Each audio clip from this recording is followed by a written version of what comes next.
Kwengineko, familia moja katika kijiji cha Aleles katika kaunti ya Busia inahitaji msaada wa shilingi milioni 2 kwa matibabu ya jamaa wao ambaye anahitaji kufanyiwa upandikizaji wa figo. Familia ya Erickson Paul inasema imeshindwa kugharamia matibabu yake. Erickson Paul alipoondoka nyumbani alikuwa na ndoto kubwa na matumaini ya kupata kazi na kubadilisha maisha yake na kisha kurudi nyumbani. Lakini mwezi Januari mwaka huu ndoto hiyo ilizima. Aligonjeka, madaktari wakisema kuwa figo zake zilikuwa zimefeli na kwamba anahitaji kufanyiwa upandikizi wa figo.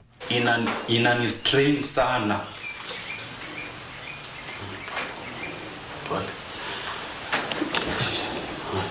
Sometimes even turning kwangu ni ngumu sana. Paul anaendelea kusafishiwa damu mara 2 kwa wiki.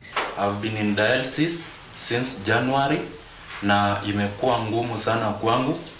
Even kusurvive, sometimes you go to dialysis, unatoka huko umechoka, kizunguzungu, sometimes unaishiwa na nguvu.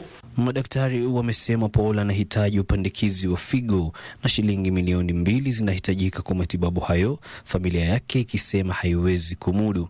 Hatuna chochote kabisa, hata mkiangalia wahisani waweze kutusaidia katika hii familia. Bado tunahitaji Eric, mtusaidie kwa hakika.